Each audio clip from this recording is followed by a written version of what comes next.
Music Award 2012 akhat vai phikya le akhat veina nei theli ngai music in amasan pathin king ki bathro men na tun ta khuna compare singi le K Roslyn ke hi ye ke hi hawlo lo ke hi session pani ko hianin session pani ong hianin tin session pani ki hian din hi pakhana first session la hi le danga le ki mapat ding ti hi da akipat le chet tapu ai la danga le ki mapat ta ku le kim cha hi hi session ni na hi le chu da ku le ki mapat pat ngal hin tin ji ro chu le da ke le ki mi cha hi hi ai tu hin session thap na hi le e pat ding da hi ji ko hi ding hi third anniversary celebration hi ding hi ji celebration pat na ding hi welcome address again begin Hovai Pei Chief Administrator Pu Pao Chungdung Lecturer Political Science Department Chuchanpur Government College Amahin welcome address again in Mako Mantai Tine Hovai Pei.com Aki Kudo ke pada kuntum atina sule music award mangtiga media sete masan welcome Bungola Hovai Pei.com hi 2009 December 22 in Hovai Pei I as commissioner aman Poziwar restaurant Hovai Pei demo maka tu Poziwar di zai tak mungkin kan itu macam ni pasal so real betul untuk na anak dia itu ini ke le itu na tu makin betul itu bola online mam kaya henna ni de zegin Hovai Pei.com ni tiloin itu tu jadi ke tidiin aku tung dia itu mati mati dia tu ni nasi le itu kunci mungkin kata orang jaga ni tu dah kira kita kau pun kita rumah sebab itu Hovai Pei history ni dia le pada itu presiden bah video presiden ni mula itu itu tadi orang jaga Zipen di aku sepi kele kalau ibu itu ini apa ibu le ni kan di agent zone di pergi ni dulu agent ni tu kalau kadi aku kadi di bena sini kita macam kele ada di agent bukti bena tu video itu bagi lain itu boleh berteki di sini fan itu ni aku yang tahu le itu mau lagi dia itu lagi dia ni son dia tak kira forma saya kira forma tu Hovai Pei.com ye registration lagi bola itu website itu mungkin tu ai bibi angai le amount de tak salin tu ni meeting again sen akhir meeting meeting yang mungkin bangun ke semua mereka Kasih pada jun welcome address only. Jadi PDF tu pada website dia orang saya lagi asal cuma pandangna apa yang mungkin apa yang mungkin kita mah jadi kita ingin ada apa yang mungkin lalu kalau ingin yang lain ni satu dia bermain koma itu nampak dia lagi boleh itu mereka akan lakukan internet website apa yang mungkin itu nung website yang mungkin website ni di bayar itu website kalau lagi ni kami itu tim dalam tak ada di file ni kele tu akibat tu tim sangin tim itu file ni apa yang di nasa lagi ni sangin dia apa yang mana di untuk tu dia di itu video tu ni kita orang itu bintang tu ni tu besok saya Hovai Pei.com ni desa ni meeting tu ada macam ni pada lagi meeting report and special award di nana ini tawa jadi Tangwal SN Zone Administrator ama Hovai Pei.com ama aku dari ini kau malah tadi deh Desember tarik somni lagi ni kan kondotin ta patien nung sinasalin akal lagi na umal tu tingi colo ke na chito singa si admin team de ham na sa logen bibi ke kan to na sa ai kagen uda se ka chun mi pi to isa tu te ozo si thale zum le zum ka se tu zo si te si ka hi ta so mi tam takin khawai.com in ale he khanai lo di wa azek chu internet hi ikamahin i doi golin atungai po jiba sun connection sun ke ole speed ho bani doi gol aba lo sikin mi tam takin internet khawai.com in mangai hi le nai lo i wa je khawai.com hi neta internet domain ki zodoka si chu kumsil renew ki bola iti si tawai sum le pai tam pi luta ki bola iti he nai lo te he ngla suklat ki tu te nam chule bang pha chu nau ka iti internet tu na so si website ki koi so si ka mi so si ka ti nai history ta le ai lo le tu thap news ki hoi ta le diwa chun thil chung pha chu na tam bio ma la salam te la le ki koya si ma ta chu mi thu pi ala fam ta te biography ole ki koya vai pe history si la history te ole ki koya ji renew zo la si kham mang ta lo di internet online si mang ta lo nahi ti din ka to si ma ta chu news tu ni thil tu nin ka koya khawai.com home lai si in song ni song tu zakhat hi le mang ta lo ding ni ji khawai.com website in ni eu adia ka vai ke dia ni ki ba ku ma go khat to ba ngai ta ni he nai lo de he ding ka ba ta ko ki tu ai so le khawai.com in doi golin update ning si update episode ko a visit singten heading iyo zero mai ki sula na yen tak mai ka ne ai la theda ta ni nam sunga lo ten na chung big nei te hoi interview a ki bol jina tam tak mi tam tak le choi wa theda na ki choi wa so ta chule la so thi te le ta ni ke bulin ala te hoi a ki khu ta chu mang ta lo tin income le mang ta lo tin to ba ai ji ke si lo ma ai ti công nghiệp kỹ thuật để lắm đang cái hiện tại sao bộ liên khối với đây là công nghiệp bắt này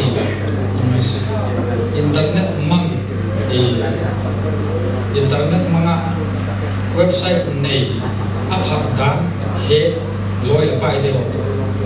internet thu về máy internet mang ra máy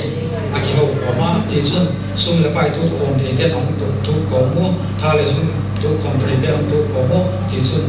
October tha khan domain ki chu kin na se ala ki pana pathian nung sin zalin sin ka tarik son ni le ni khan ala ki hom tok ta je chu si toin khat atin sang ni le pason a khan October tha vel khan renew loin ala ki koya ai na domain chu iman su pu ziun la chun loi la pai te to ki ho komin .com iti phate commercial ti na ji kin e a ding iman nộp đàn cho kỹ thuật sắc lối gì cái tốt nhất là thành tính khác cho bộ na ala kila chỉ tung dưới trên khói cái tốt công biên khác khói cái tốt net tiền le domain khác ai cho thằng kia ta chỉ cho cái bản đó kia ai là technical problem ông gì cái này web designer web long của team tất cả cái web developer team tất cả ấy xung ông làm gì cái gì khói cái tốt net biên khác chỉ sung song dấu tờ lối quân bằng sẵn em rồi ông buộc sẽ tạo phát xuống với là bài theo tổ quay ta cái hộp tủ ký tên .company renew của cái ta thì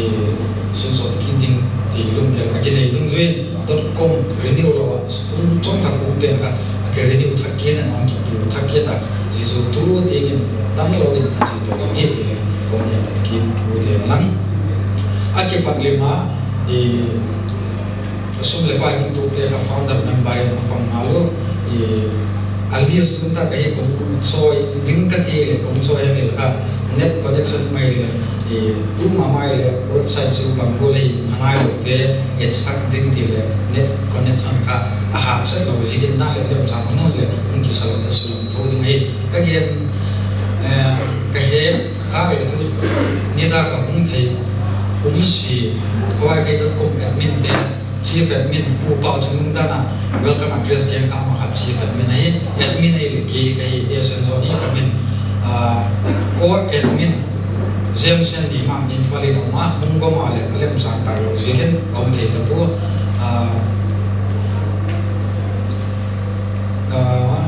K. Kaulin Tangona, K. Kaulin Tang, Amale, Muntin Kade, Kamupu, Taylor, Ziman Saka, the Nila Masak, or how they Goratia Kabil, Tanglue. Lamka angkosim direct angkosim apa? Ang dipilih kita apa mana? Malah TL suruh kata kan lengkap. Amalia admin tim kata founder member dia orang dia mau puan di sana. Udi pula awak. Jadi sang di David, mungkin David dan le orang sampai pada admin tim dari alim itu dan admin juga mungkin sesuatu ini kita bang. Cule activities di website itu saya kabain kau baik itu komen baik ya di natam di topik lagi siapa tadi dia boleh loading takde interview ini lagi pol umat zina til dang sain si update le akin ben bena si zing lam thai lam ala visit le chu active ini di le bang sa itu botin lang chule activities poi mo mama tu ma sang de wakan zilai netizens ki ki bodo khale khoi be.com initiative di partnership kan ai zigen zikale alo thelo sikla poi mo kasa zilai netizens kitika mangsika ala ki bolam iti internet mang zilai muncul semua Korea muncul semua Korea alam itale US alam UK alam itale Singapore alam itale net akan kyo ko na kini zilai dia dengan pamugol inam semua zilai dia dengan pamugol na kisi jadi ala ki gen ko ma Zia akikian online some zilai netizens ka Korea pun dia ubah zilai alun dulu so si mati nanti ka ala kisima zia kisim to tung zia cun zilai chan pur blog to zahong pun mobile news service zahong pun to nisi tuil tu daily newspaper ini semua to Korea kita ko partnership kisimen jika zilai netizens ala kipu ka zidung zia cun Okas Tharkham Roasted High School coaching SSC coaching 10+2 ading coaching alaki mongkala student ni somna walang alaki rolo teacher wale kinai tu weekend alwating mama zero tin naka biak to nan punchong khajo khan mock test chochan bo district adinga khat ve chare laum khanai lo SSC mock test kan ong ki size jom kita mock test kare Vai sing be Halloween Chochanpur district SSC 10+2 exam ting zo si ka alki pan sakin ting takin alki chaya DC le alki chil tung je alem chang ke ko AC pan le visit am bola aman le alum ki ma alki pa thu le alki singola chum khabar kai to comment lam chum le thil dang dang website le Halloween pan na sa tak mai ala lai imite tu ta din kado isi kin ka baki saudo ai tulema bane mangola tusan website le hosting le share hosting ai ma ali le wachuma hosting hin to yo de wale operating point mo ne kumsian le samni samung ka le ni o maya demand san maintenance na ding sa kap samni ki point mo ai ito mai te inam sungi nasa anong wala kami ito ngay itam tak inayo ang mga salim si Otsile puting kisumsum sa tayo di doon kasa chule adi kini tinta mi namchum tayo website akin ay children sito sila kachun kian kachun PTA sang le PTA so achi so din ay like tam tak chu trong lokalin abuk sabay imale yawale kitun lo le fellow tak le update so sing hilo male tan lo wa chi zo ni bi de pa ko sa ai ti ka su lam ki tu ai sule tu za nan ye program ko vai pe da com music award 2012 ye hi user tam tak ten ngai da ni vai ke kham thu khat dei cha le la la ma choi roi na lo khalo hi ko vai ke to com min be kin khat dei bo hi tiu ti user lo ma ki pat ut na om tung zin admin tem akingai to tika aya akilen sa tung zin organizing committee aki set up je set up te chun kim cha khela to ngai soin pan ang la tung zin tun ta ki program hi di bola ma the umai ti he je kun organizing committee te chungin gen sing lo ki pa thu ko ai te to com min ki pa thu ko gen ki den lang cao thung véo châu quân chúng mình ta cả pan ala của Himalaya à trang lại có vác kiến nào sẽ mu à trang lại đang khám đang ni chân trang lại son lại khám chân ava của to ba cha cũng có sama mà nó mấy cái bằng nào cái thì gọi là cái thì gọi là nam ai cũng xem cái chú thì gặp phát rồi biết tâm tại nam phát rồi này chúng ta cả có số nào của ta thì anh xem ta này ba cha cũng có sama mà gì là chúng cũng sẽ là yang lang kasuklat dung zui achun tu ta kan organizing committee te dung zui takin amin ka ko khazila mung tin pi le chun ke pa na organizing committee le jury le hinal chairman pu case benlin jila mung tin pi ke te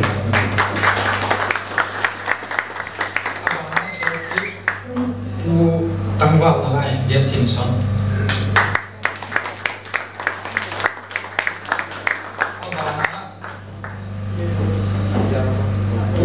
tăng vào nó lại khai lần việc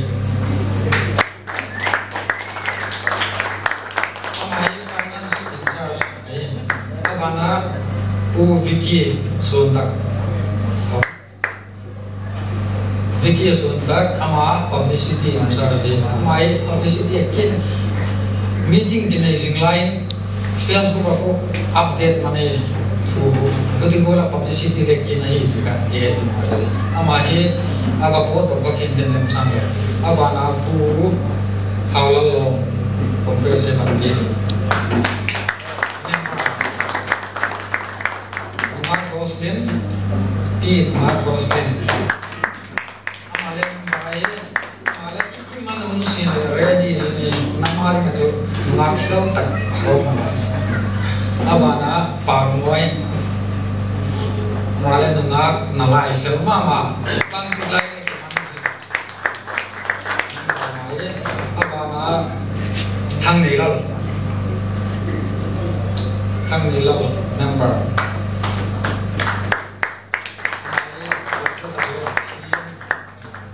abana lam mulal male setna koi tak ni setim ko inale man mai loi setna te to ki het so man mai lo ngal ki man mai abana lam zo lien number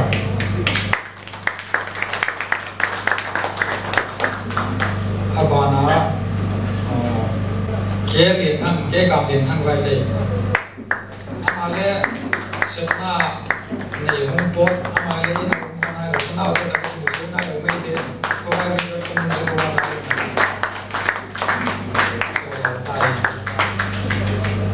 abana lien khosiam abana sisi mele Christmas ma dewa kha hum tum pane male in lo ko vai te .com music award na Christmas ni na sa kale meeting ne yo ma lo ye bana paulem sim vie president le ngale ma ye number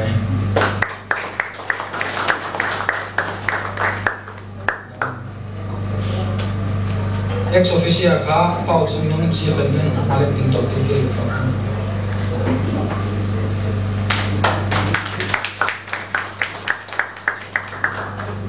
ke to ex officio ke ke wan lalem thang sorry ale ben pio ka ai so tin po pha ka ma ta le tan wa ma la ko ma la ma ke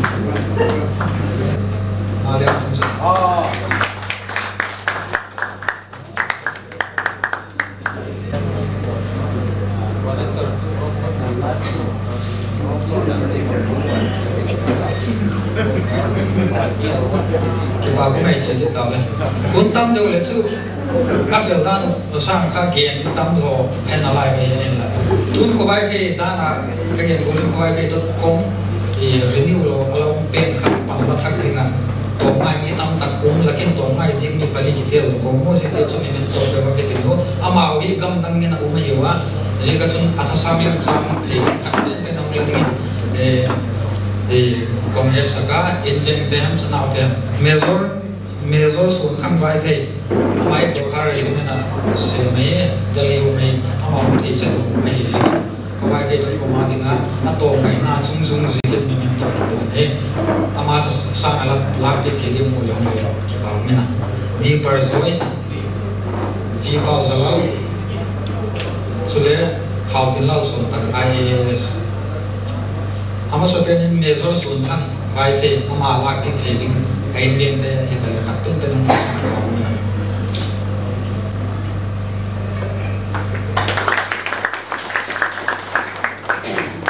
đi vào rồi vai về mà ai lấy sai xem na import được cái mà ta sang làm cái gì cái gì mà đi vào rồi vai về mà lấy xem na lấy là xem gì gì nó thì ta sang làm cái gì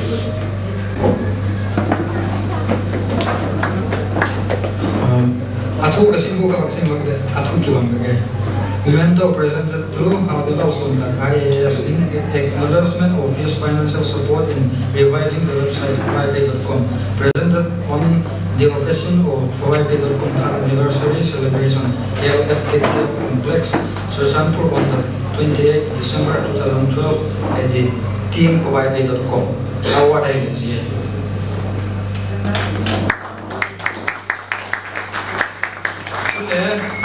Chúng ta có thể Hawaii.com Special Award literature lama vai pia dengan tomngai tak alapang mi tomngai chung di bayam zata kipian ka jitu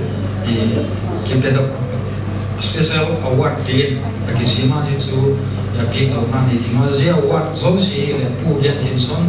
Principal, St. Stephen High School in Hong Kong, aman big donor ni big magazila. So abonu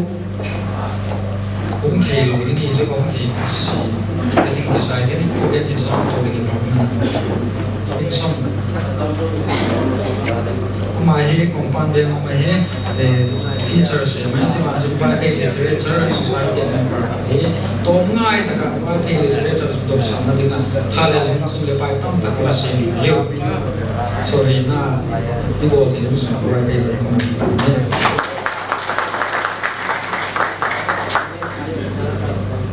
banin pu thang zadam amale compound deng au mai teachers ye mai jiman jumpa ke literature society member ka te banin literature dom sa deng pan gimle chok sala pan sa ta la ye ke bol de sun pa mi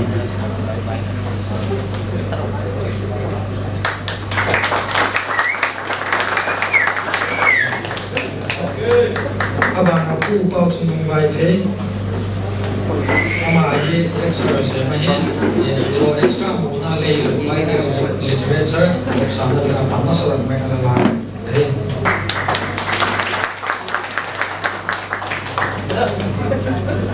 adam ompuwa kan ki pedin te le VLS chairman poem again secretary wa selemen party wa ziban sun pu dr joseph sun take le ka pu history tam ka ala sim panin ISBN number hole alanga aiwa amole painting chile male lem chane wa le to he vai pe kam tuali kam mas ke na he athinin ima wa pui hi to chai zo kawa to in second session apan ngal dino lunong na dingin s kailin ma nun lui molium sa dingin ko ngalui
patin la ngai lo tang mai ngai de zong ta iki pa ka tu hin abana speech ai dei building in organizing committee chairman pa Bentley ama ahun na din ko ma tai ti ve nidak pa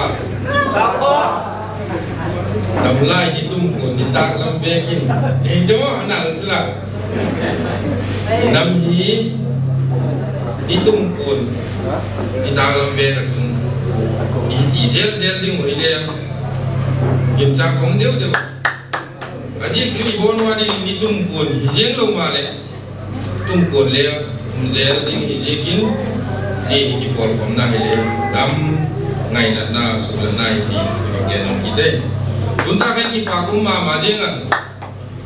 khowai.com ki ti bet ka danan oi tak chan gen fi na ta ken jilam yung gen thei ta pung ka tin .com chule gen thiem ta lo ni ke jeng gen lu leng leng gen da ka tin ken music award 2012 akizo mai mo da na ka .com to ati si ko ko na ben asu zong da ngol ka tin music award 2012 wahin mi to ngai dan mi fel dan iti phale eite mi hitalo eite da mi to ngai te mi fel te inama de ngai potle avela le chi ngai lo ki phal jing te inam sunga tam ta kaunta anam ten isep ding isep phal jing ngai ding bak ma activities ala tamun nei lo ma le tu hin to ngai te mi fel de mun chu te sala ji award be thi ni hijekin to ngai hun su te tu hin pa ku ba gen hen la tunita ka hin board of thanks so hun da kai ma dali na to dala ma ki gen he board of thanks sama sa di he chung mang thei ding mang to zel ding I hijekin I program si dan let hen vel ki tan tin khang thak ten hung lu ta dai hijekin change ka so hung dai ki chu mi la kin le ka ma gen la ni lang duni hin award I pek thei di te award I pek ding ak te category khen na chu asom ala ki bola tam pi khen be ding thei ma le so khat zo la ki bola Ziding atun sponsor to ngai de ki na ki dona sponsor I dok na den ki pak ta ki nei ko siu siu thai tha no piwa asai nya ding in chol thim ki salen le tha no buma nu le pa so gol to ngai ni te chung ki pak thui ba gen hen lang award khat sponsor na ding khan sang ni chung ngong le the lo sang ni noi le the lo fix to hilo ka thiu hi fix to hilo in sang ni pe siu siu pa tam tak nu tam tak kangwa tam tak so bi lo le pai je tam tak te apa je ka tun tak award pe thi ding hi jing ki pa chu amau chung in ka be ni lo ngien ki da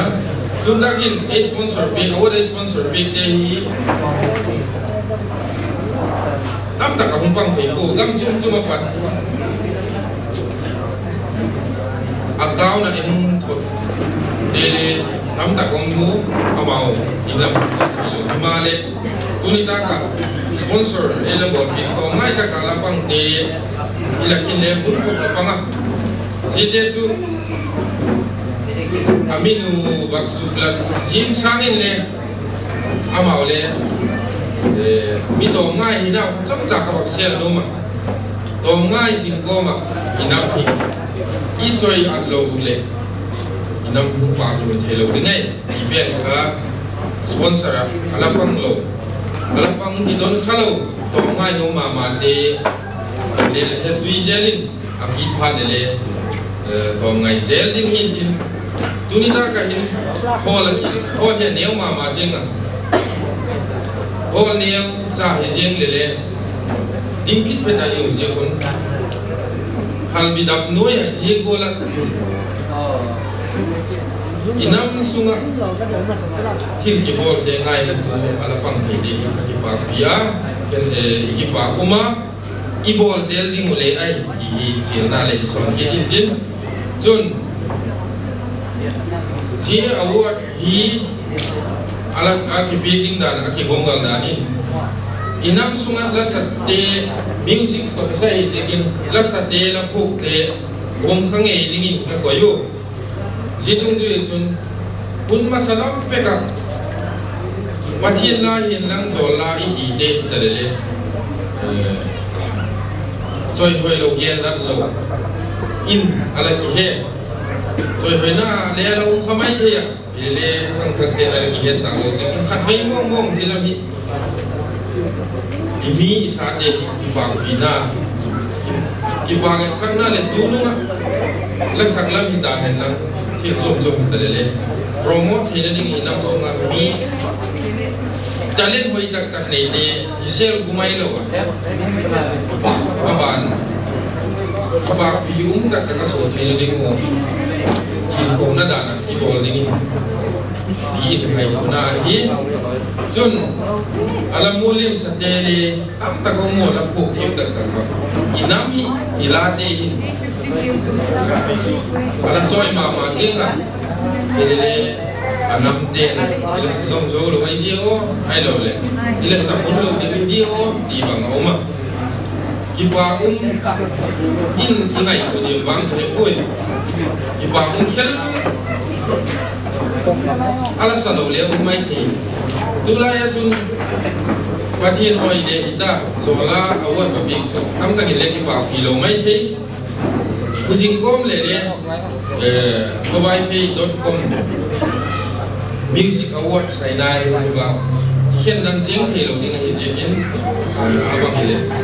gai dan hi be lo ti ading le aja sam ha ding dam chila mi ta ka hin di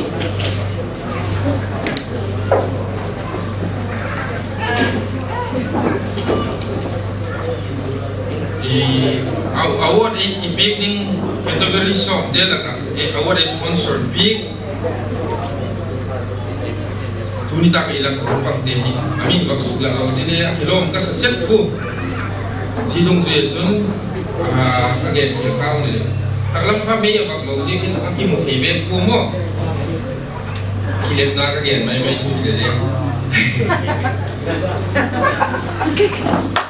ne din bak gen ko kilet na ka gen ni le me bak lo je ki mo chen thei lo je kin yen khil khak ni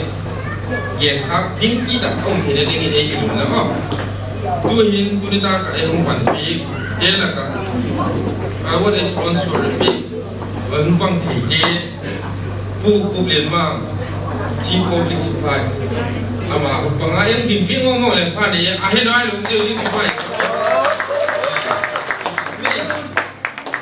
chỉ do chun bu khăm này thằng ama hil tau na pada hi TBC general abang hele protocol dari le president ko le ngai pi dan lang secretary pung nong pun pasang ingai li sung su chun bu ke kam len thang kolkata pada hi ama hi atuna ko kom te na atsu nok na chi le ma di mi he pu bai kuma chun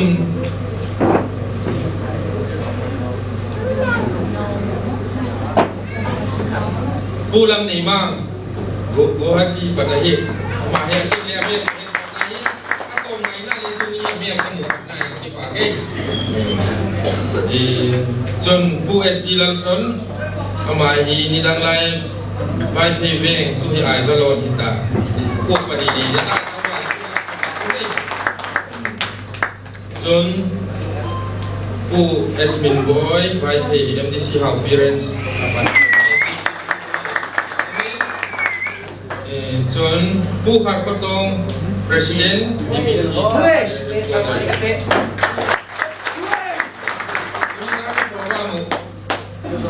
Neo Tim Bang Lele Iram Umpia Iloi Boko Ihok Tu Pau Iram Pipa Le Ngu Bai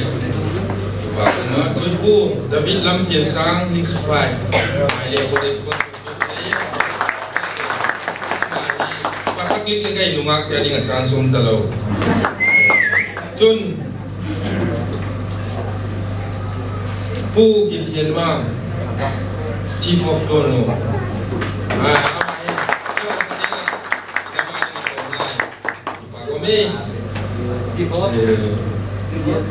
Son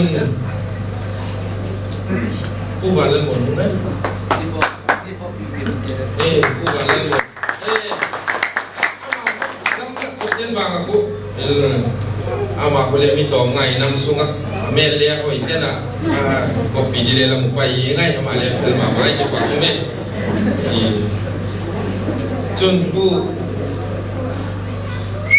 kum sam le ong khata ong ding da na che ma le ong ding e ko mai le comic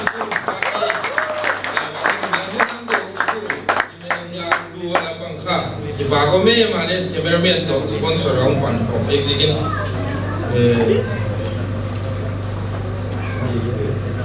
pulam cingen naik jalan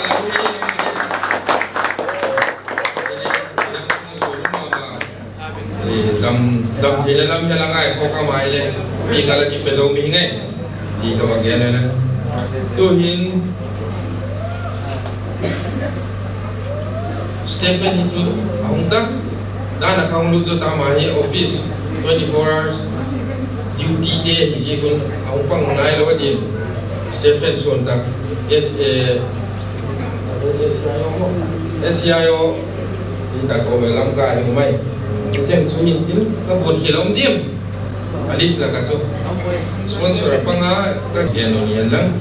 je chan chu hian lang dana ka committee member chan bi de kha ang gen zo ta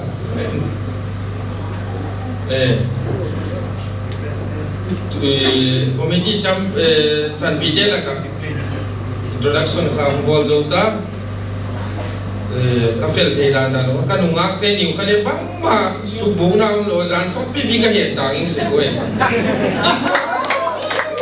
inam tu ngak inam ka wa te pan ngam ho pang lo ngam su se lo ngam hi kha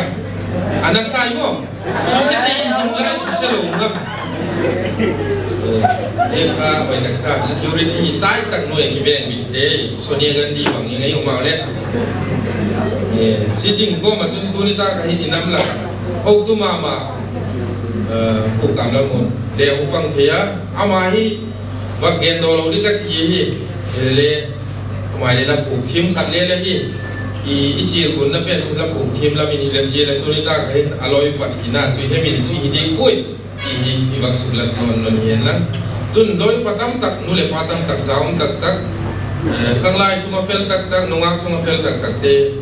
lamia lui muin la smiling face hin tangwa ki na la hi umma ma de hi upate ading thasa ka gen hian lang je chan chu hian lang ki ba tu ki sa chu hian la dan le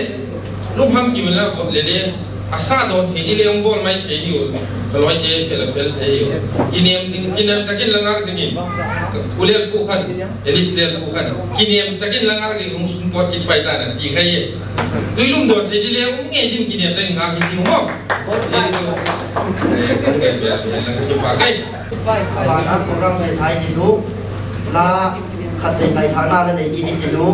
la i sak pik tingin ba ka ma nga mai zo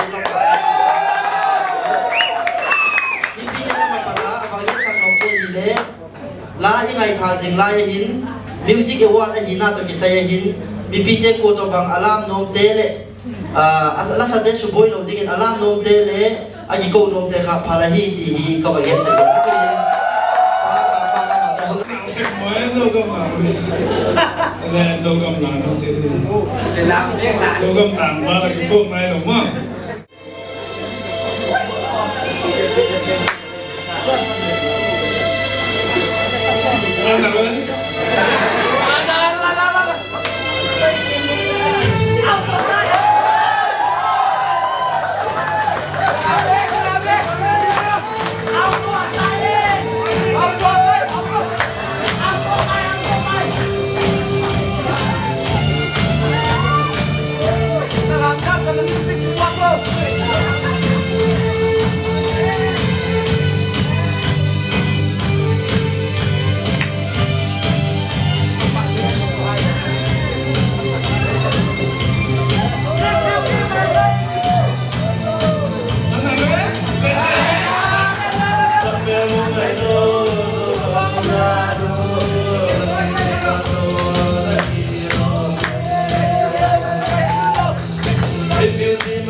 long sak music in mi pte kha chun mona kha lam the hi mo zaba ka chu entertainment ziti lo le zisang nom zo le tam pi ki nei na lai ti kong he sa ka hi Paloma pakam mga patila ay jumta may ngay resulta bibide maya suday mamazinga tuhin lato tuto helkom zat zat dili zikin tuhin abana ewat ahile lizen ewat pito na na dingi hiva zi ahom anomini te kahung po to masangahin anomini je amipi ewadi ding te kahung ko to masangahin ehom to picting pa khat khotong VPC headquarter president ama din topi ingin bako itive pathin thugen min thak tang mai hi alpha le omega iti ponja kha ama hi eza pk thing tang gam phai dung hitale montina je ponja hi eza do pk pathin thu again pk hi je hin zilai vai.com ten aki hemil po tu hin ama jet hichu hung thei dingin kin chang ong po ahin la ama ai wat hi ama ta sang ai lak pi thei ding bp te la ka ong mai chun ai hung san pi dingin ko ti ve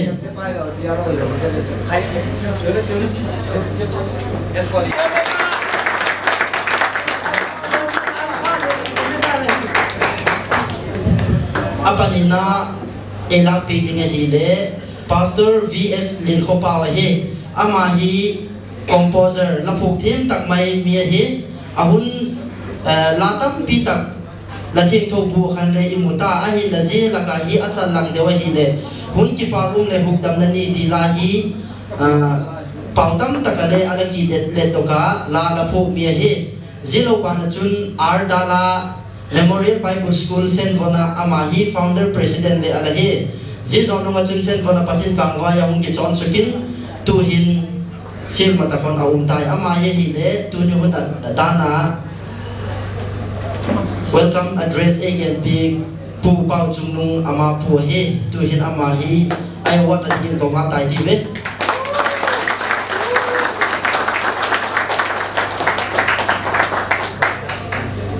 tu hin abana ela big ding hi le tong len ama hi composer chun sol fathiam mi thima ma hi ama hi lasak thim min thang mama esen thanga pa hi tu hin ama hi wa la ding ko tai ti ve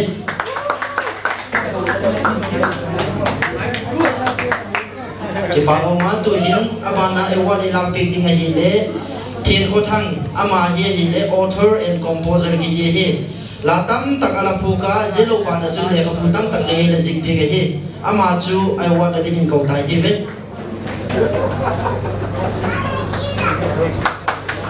ki pangoma tu hin abana soi zalang ama hi folk song composer hi pupala zunela iti sekho ama hi phuk thema ma vai phei sunga hi ama hi athasang ko to banghe wa lam pi theng ngo mai chun ko wa tai ti ve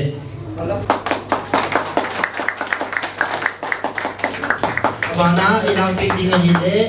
vt soi thom ama hi kangwa hi lasak thim chun lapuk thim hi ala phuk te la kamin thang mama hi le nun lui mo lim nung iti ho chun o ti was ka ka iti ka ma ni la phuk ni he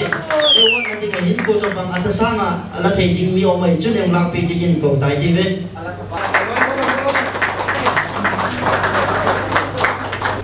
abana hin lizen e wa tu ni hom zo ta abana la khat ngai thang na ala le ki di ti nu la e sak pi ding Kennedy ama hi specially invited today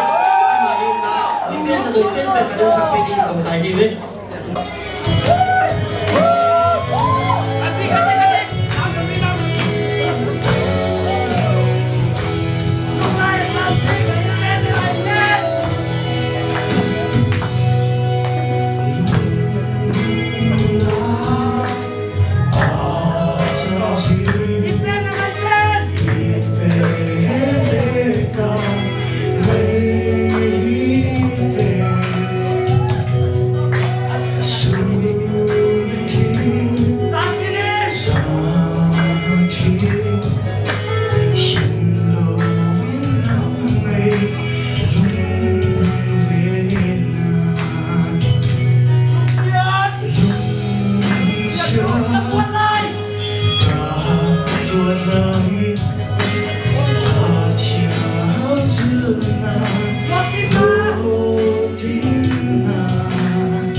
Category mas pena bells folk song pending in kisai dino zia big do pending in sponsor pu khat khatom bai de zi comparison umnalamin umphele ki pa kumen pu khat khatom bai de president BBC headquarters umpelang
.com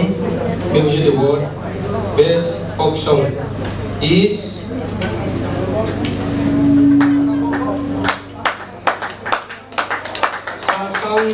Sang Bok Bok.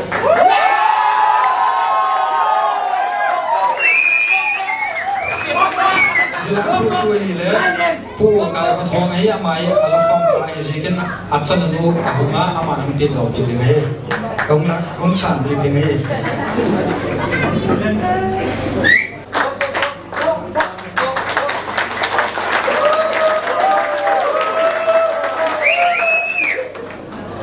kipaguna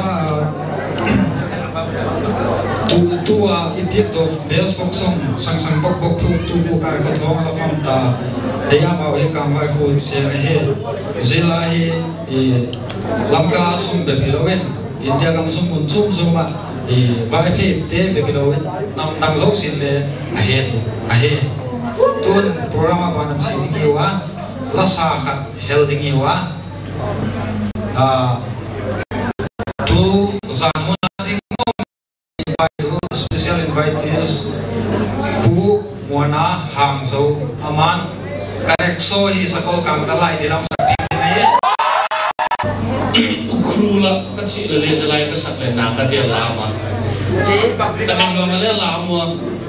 inflai sak le me de de lama aya a in ne de tu ni ta la lam lo du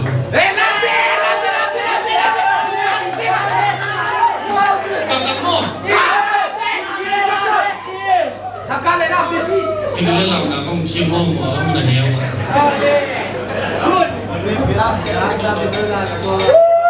itu la Rexon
La ingai thang zo to kitonin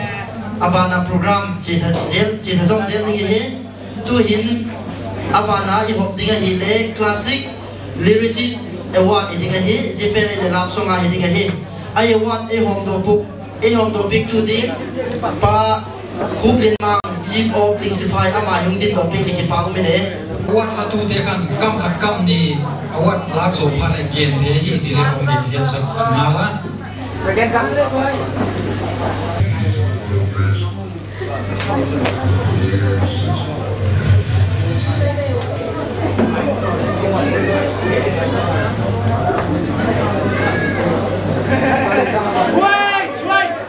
Kali na bang ya?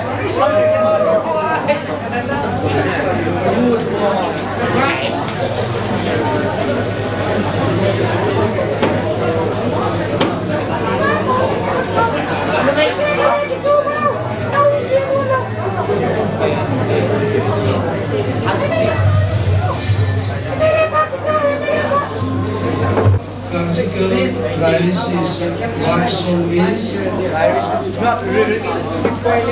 Gail Moon.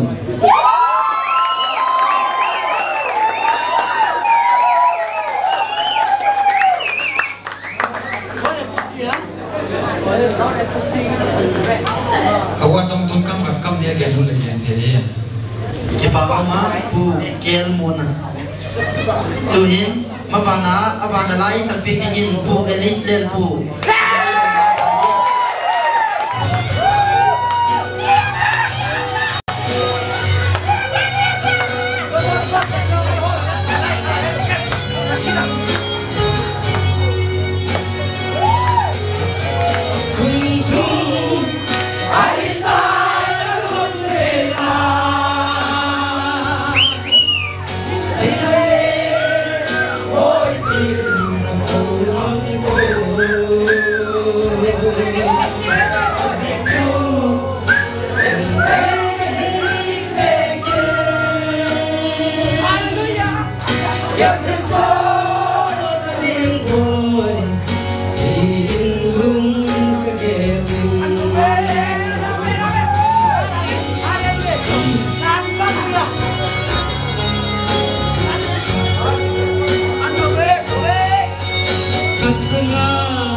Gen man bu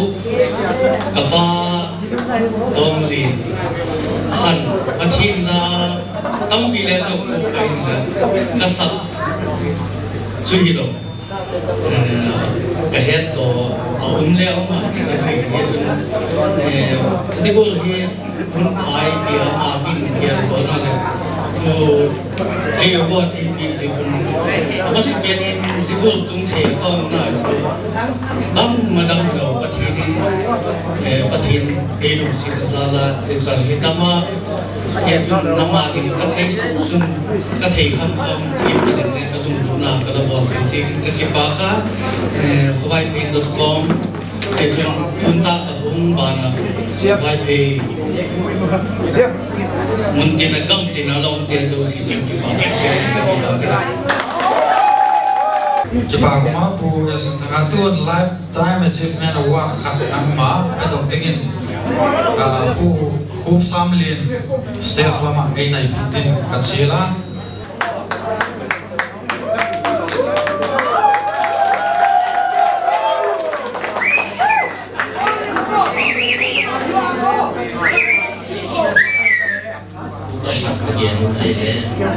Saya award kacang na cuma again aku kipat nomini kaina head ni kipat aku besar tak sih maya asyik tu lap hawaiipay lap hele lo nang dam dan te tu kikop vibing hina tu kita ni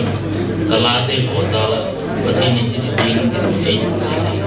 kipat kian lo hikai posisi pada tu organizing committee dia tu ni kipat tu kiana di mana tu kan dulu channel deo support na le amau APC pun kipat matu kiana di mana tu ni bide ho ni ho so si tu nung mabat sounding te tingin kipat kiana The word being some say little to he contemporary releases love award big dona ni tingi huwa the award he खूब साम दिन खाते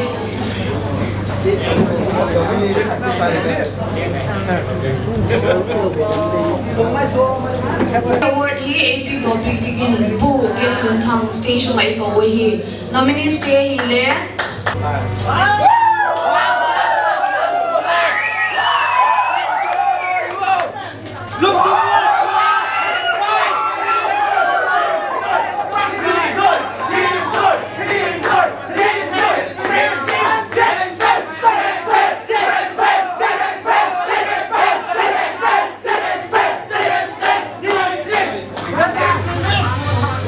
Vai pedir nam khang tàu là cái phần ta sẽ cũng kịp bảo sự kiện.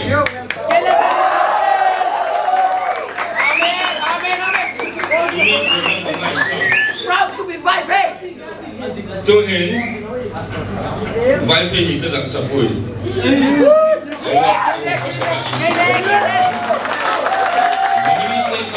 Abang dah ni kami yang kita mah, apa le cái tiền. Cô bên ni lagi exam BPT le, lagi sangat orang di kau le. Music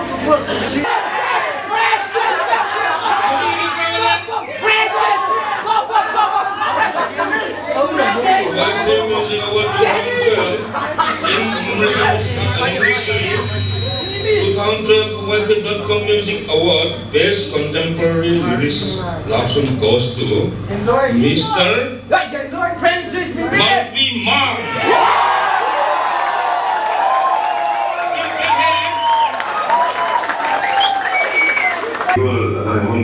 IP ประเทศมุสลิมจึงที่ป่าทุกเกณฑ์จะได้นำใจฉันนี่อ่ะวันรุ่งละเขาว่าที่กรมmusical award organizing board จึงที่ป่าทุกเกณฑ์kitaจึงini semuaที่โลกดีเอกฉันboard จึงที่ป่าทุกเกณฑ์จึงต่อจากนี้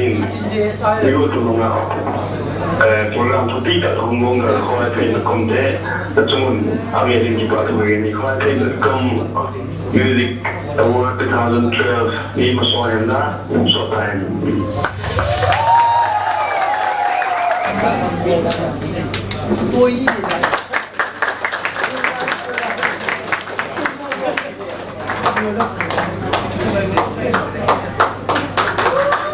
Award big dona ni ni hiwa. Award big dona ni ngachun pu kham ni thang station lamin nung ding han lang. Tuin ano ministry et na ni tino. So pa chale nung ag eser khala sading ya lagi di ngal lekana.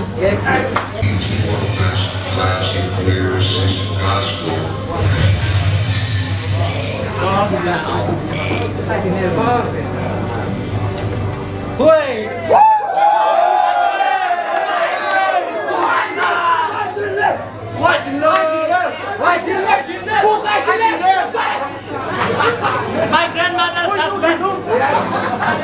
Kay takte sakte kapte. Urdu ginum. Yes aapte. Best classic lyricist gospel goes to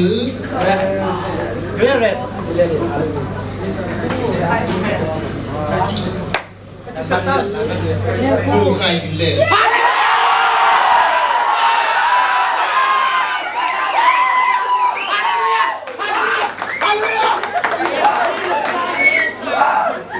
My grandmother's husband.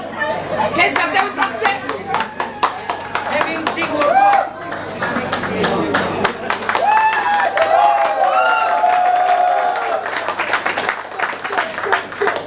Kay kapte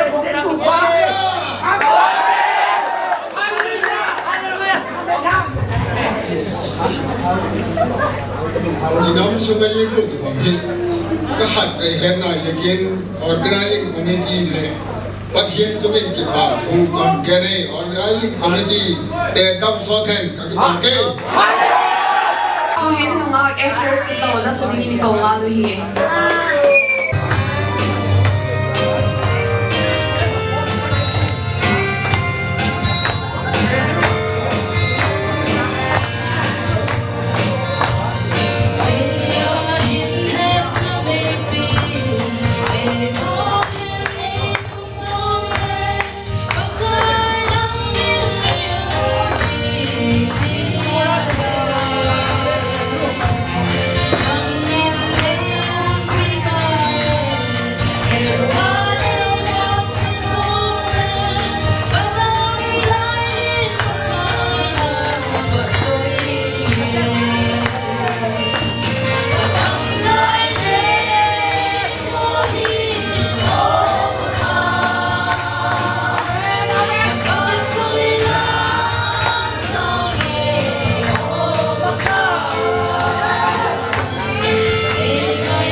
big known kaneu thui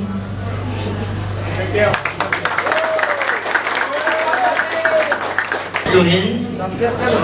Mangas Theory Chumini Kipaku Maya Sutaya 2 award home to diga hile contemporary lyricist gospel home to diga hi ji ho e home to pick diga hin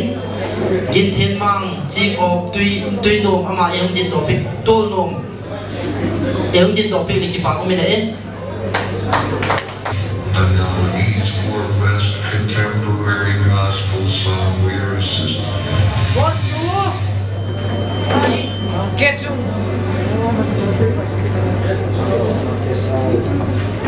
Kapuang. Everyone. Kami thì trong tên riêng à? Sao thật leo lối rồi là này? Trong cái này, trong cái là cả, trong bên. Get you. Get you.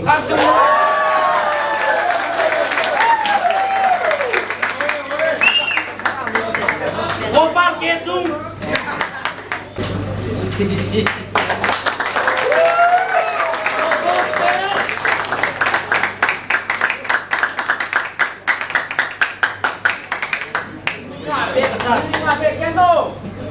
Ting lo, hạt lồng com, cái riêng lên lẽ,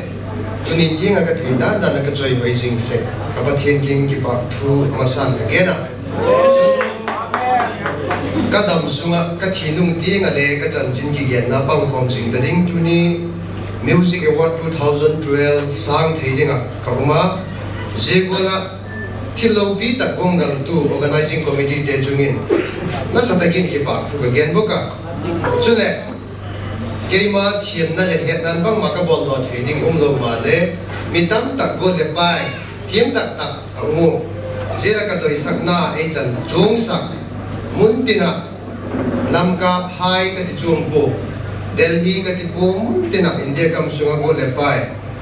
ji nam chan pinunga tangwan nan mu le pai jing le e doi saka Segola a vote put the zone, say to get a 10 minute keep out to go again, Kitty Hella. A do is now a line at the deal. Zikin, but he didn't do a ban in the Ichi in them adding a way that came up at the name is here in the Tiga Kinet. Now he Tangval Kiachung of Kipatin, the King Kipato Ivagena to him Mabana, a what depicting a hile most popular song of all time. Ini jadi award ipik do masangajun, ipik do zophal le lai sang pik dingin ibakil jana sol tha tilaka ke thangboy asa dingin ele kikin pik henla. Jeju agigin na dingin bakyan tayanam. Matuhin. Most popular song of all time di award homto na nilihita. Homto pik dingahin. Homto pik ding ipik do pik ding is Min boy MTC ama stage loop chung lam yung zot pe ni kipa ko mina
most popular song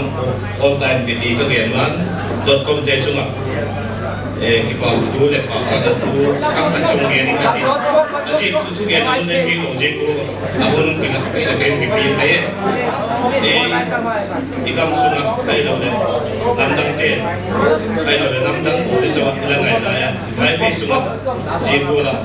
kilo ta ga amu khana do kam pi te punya akhat de manon mang kon dia ipatin ni pinazar bala .com te pan kawai pe .com te pan lang zala ti kan te hi ibakcha putin chu le ki ba thui ge na jisang hoi zoa ma hong la ding in le ni kom na thu kam ni ge hi ba ka tu hin ano minute enzo dawa most popular song of all time video amutu ding deka kuing cha bele bibite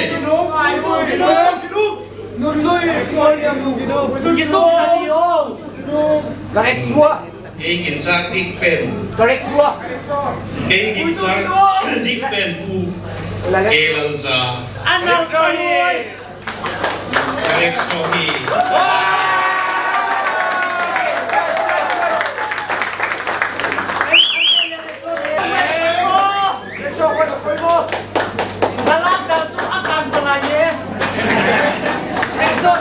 Amil sino kena mari connection itu saja bangkat jangan hadap saja lah mungkin dari kau sih dia ke batu kena nari mungkin Adik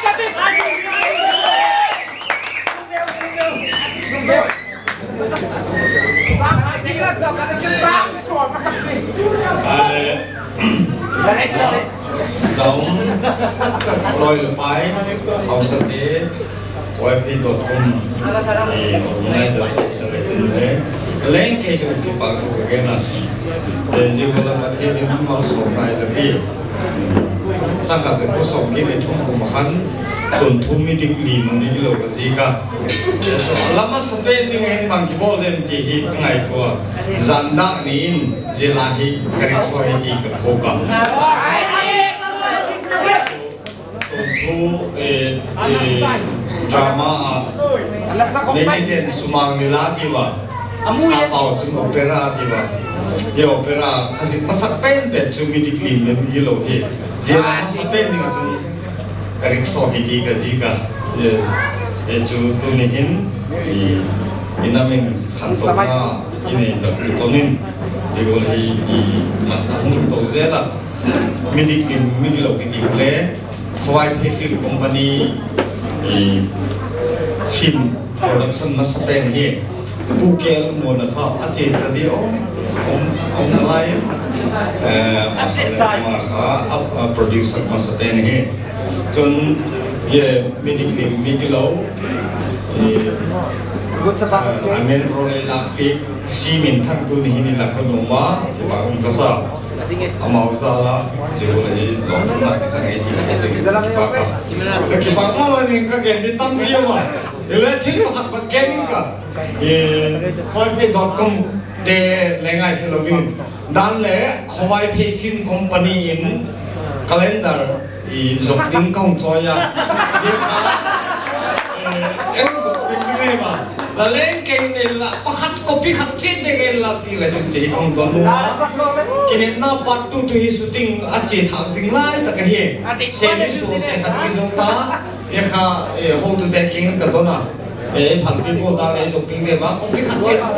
za khata ke pat chung lam dei ye kha la ka ko correct so hi ta cha ke sa ke gen ti kha chu da sa ba ko lam tu ma ta di ho ai là các mình thăng rồi khi này sập đi riêng thêm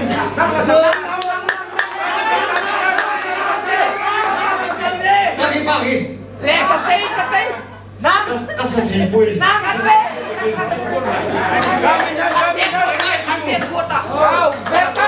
nhìn cái thằng bôi cái cổ ngã được hi dàn xuống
program anu jela bang izinin kita mama channel TV jeno kita ki dam khang to dam changkang te dam gola mang ita jikim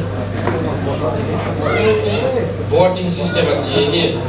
dana again mi la kong dia pak hin dia voting system ma hi jikin athil jidan ala het him lo him kha le dia vote dam pen pen để chú vật gì cái gì các bạn chun mi thu gen lai á cái câu yên chỉ khai gam trang gam à để dingin cái lồng đi cái kim chập cô chun alasa to cái câu lo cái câu khai chín đàn cái lồng lo đi ngay hết chỉ là mi pil gam ta ding chun gan hing bol bat maya hing bol di te khai hi ta lo dan kha i vak het do thi kha nom chum ding ka ging cha ni ka thil ho hi ging cha ei ka ki pa to in best new singer female award hom dana ni dinu ze award hom dona ei hom do pi ding in bu David Lam Thien Sang Ling Sipai stage ai ko hi nominees te hi le The nominees for Best New Female Singer.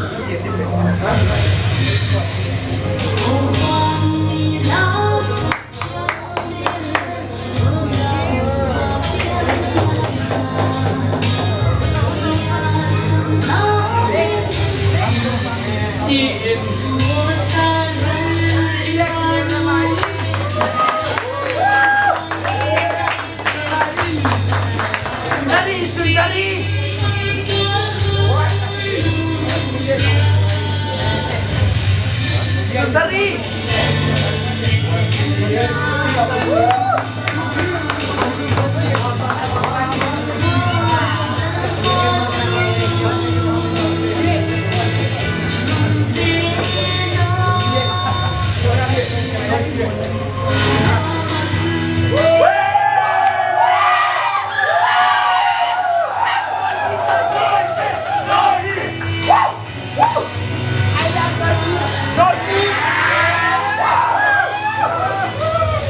I did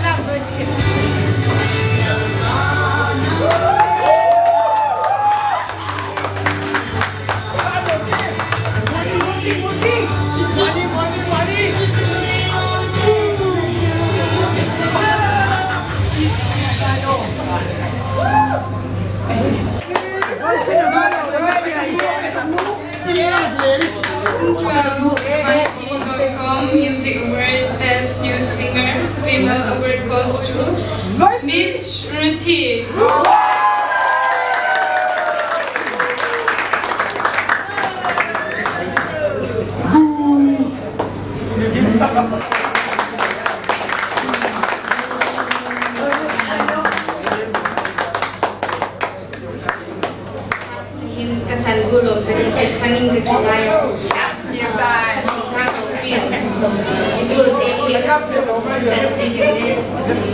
Organizing committee dia cuma kalau ikut baik buat dia cuma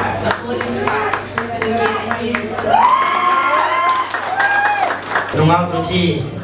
organizing committee dia kong kipak di Mamawa tuhin amabana best new singer male hong dok dingi hitawa ji hong topic dingi pa lam tin ge metal veng nim lam ka ama stage lam em din topic dingin ibak kowa ano mini te chu ahile Best new male singer.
YP.com Music Award 2012. Best New Single Male Award goes to S. Lalboy.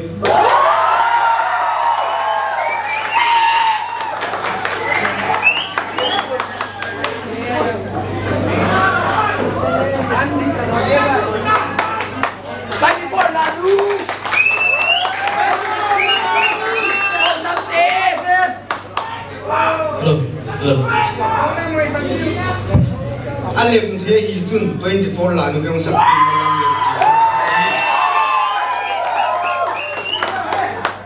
chúng ta không hiểu ta tôi ta pula di pula vai pe sunga program poi mo tak mai or pe vai pe.com music award organizing committee chungin pa thu bagena chule doi sak tak mai vote man tak mai la pi ka loi la vai ka chan bul pi te zo si chungin ipak tu beli ben benin kongkong he ipak he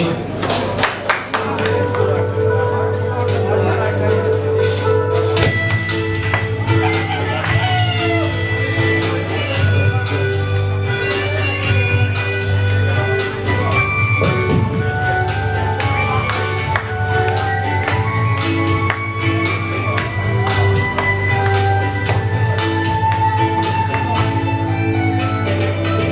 subscribe cho kênh Ghiền Mì Gõ để không bỏ lỡ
Yes, la boy. Chungin kipak tu ibagena. I want muna chung changin le committee den.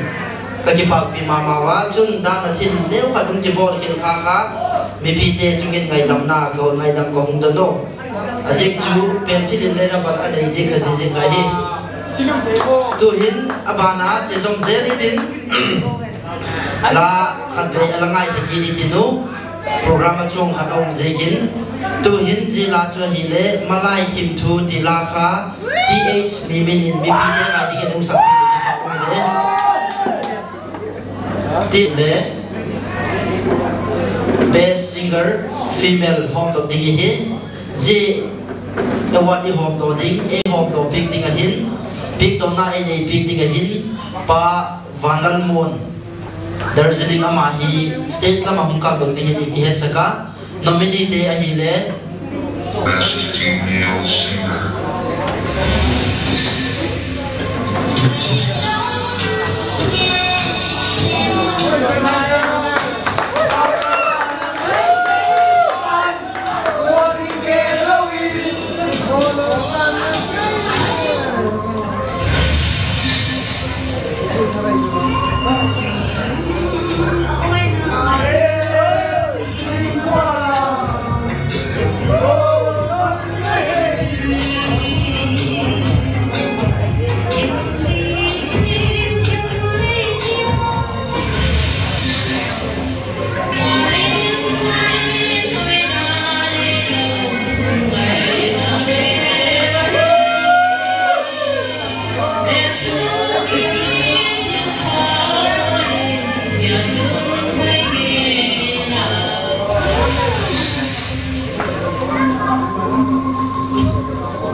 Best singer female before 2018. Milu did in the then what goes to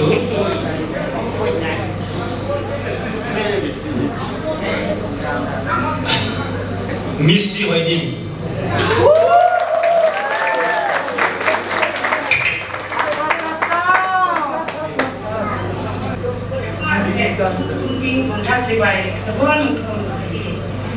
People don't know Peter. Providing from 2000 best senior singer award. Trong thì nên là chấm lại để chú và hiện chính và chú kia với gì. Chú mẹ organizing committee theo chú mình biết thì bà chú thực hiện gì ta. Khi cô để một chú thì nên là để tất cả online để offline à. Thì bà chú để chú mình biết thì bà chú thực hiện gì thôi. Nên cô đó là đôi khi tập công thì đi ngại ra cho anh cái mũi này có qua để phòng cho cho mà nếu ông bao chú mình bé thì bảo chú đẹp luôn mà chú đẹp có cuộc sống này không tin là nghe ra mà em thì à em tôi có cuộc sống này cái nào thì chú mình bé thì bảo chú nghe thì đi đi ra cũng là cái lòng là rồi đi cái bạn mà có luôn chú mình thì bảo chú nghe là provide the from that was what I had. But the party.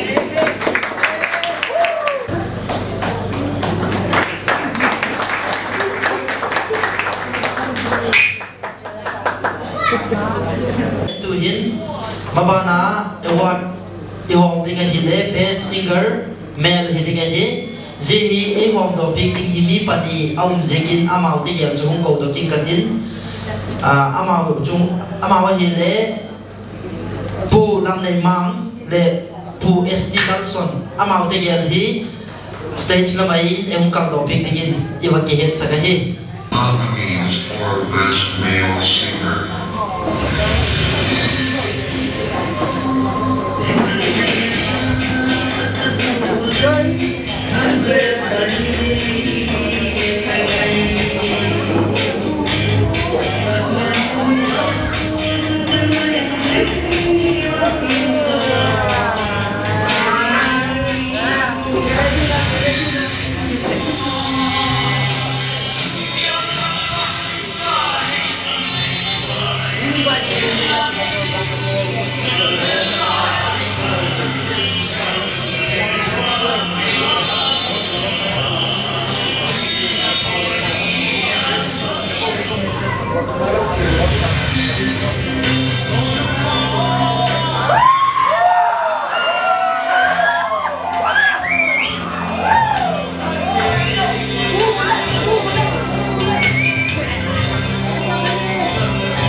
in commemoration of its third anniversary.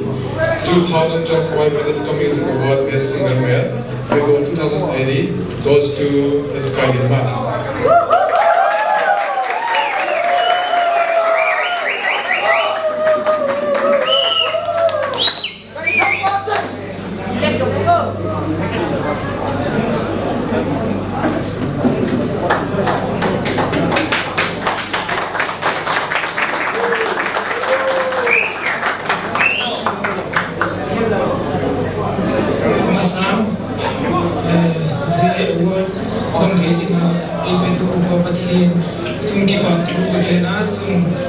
Organizing committee de sumle to isaka body big role kupai de sumin kipak thu again kipak thu again nam hi kathempu zegor gor tam thedinga kom na hin hong te mi pi so se sumle kipak thu again sing jong ge ni ka kipake Hãy subscribe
cho kênh Ghiền Mì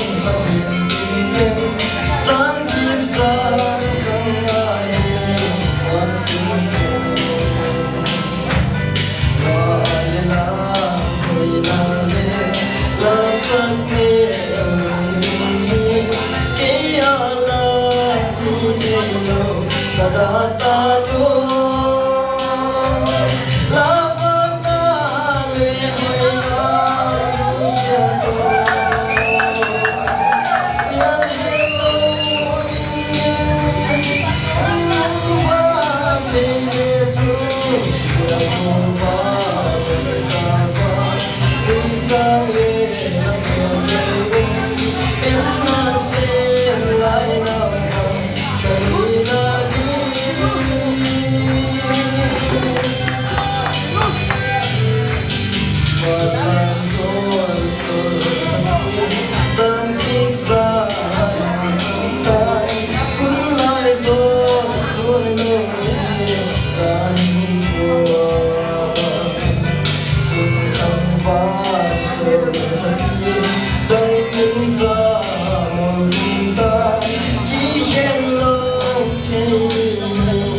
sang lên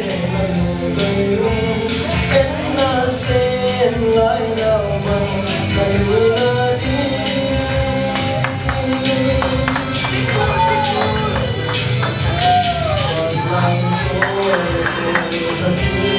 giang kim ra là đằng tai khốn lại rồi run lâu thế ai qua dùng cánh vã rồi tâm những ra cùng tai chỉ khen lâu thế lâu gì kín chúng lên thế cùng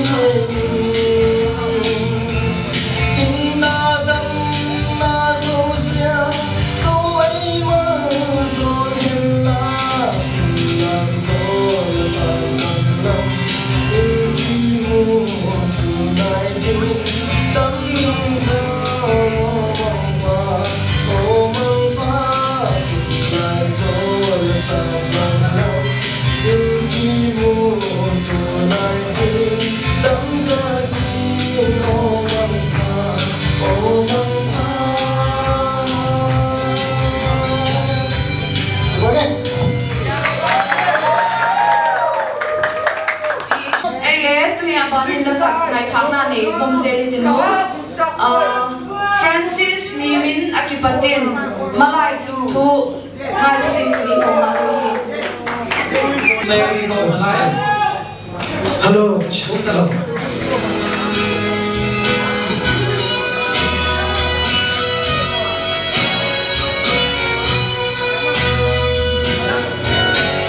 Malay tim thu trên bia su trang in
ala hile anung pe nai ta jikin mi ten organizing ki thu ke organizing committee te le ki thu pi now program atop chanting e ki chuti ham dingin organizing te sekin kong chil ki da velin tu hin la khat alangai thai ti nu the sen neu ti la hi es lal boy patin ngai tha ding hi wa je zo pa chule organizing committee lama pata tangwal sn zonin ki pa thu gen na hung nei tin chi chu hun top na hi ngal ti kai tai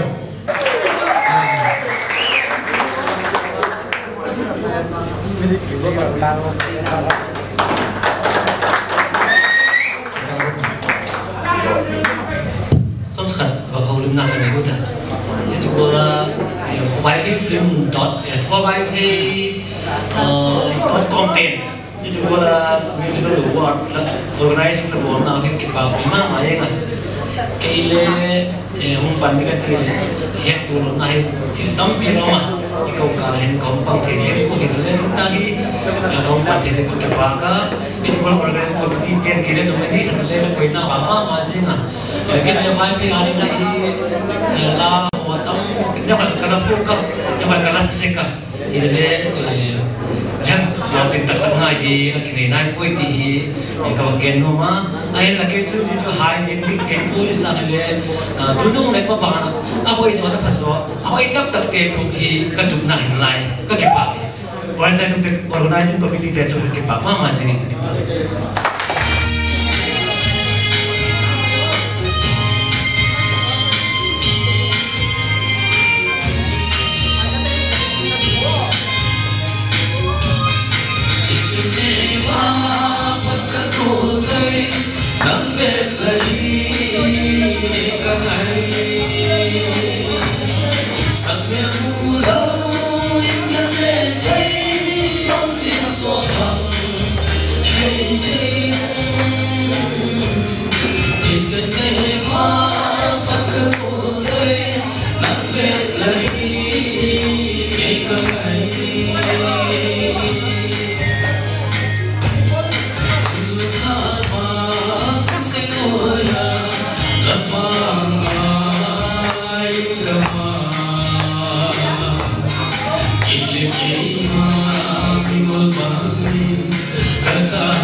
Aku dong zaka ma Robel sama kompe gitu.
Kita cũng không hay tu cả mà program to kisai tale arrangement zum to kisai tale isu khel de ki ngai thi metin ama sope ni thim nai lo zai nai lo ni kum kit thale jisam le som le za poizo num zo tu bi zo bolding kisa si ti ti kom chial ki nan ji chon ki program sai ahita